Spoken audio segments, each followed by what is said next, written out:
తెలంగాణలోని వికారాబాద్ జిల్లా తాండూరు వాస్తవ్యులు స్వర్గీయ కుర్విచెట్టు అంజిలమ్మ గారి జ్ఞాపకార్థం వారి మనవడు శ్రీ కుర్విచెట్టు ప్రవీణ్ రెడ్డి గారు వారి కుటుంబ సభ్యులంతా కూడా కలిసి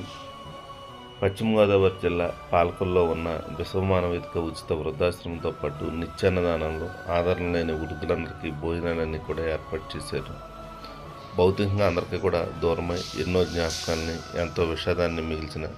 స్వర్గీయ కుర్విచెట్టు అంజిలమ్మ గారికి విశ్వమానవేదిక వృద్ధాశ్రమం తరపు నుంచి,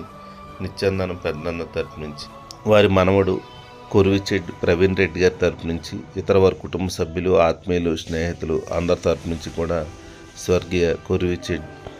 అంజిలమ్మ గారికి నివాళులు అర్పిస్తున్నాం.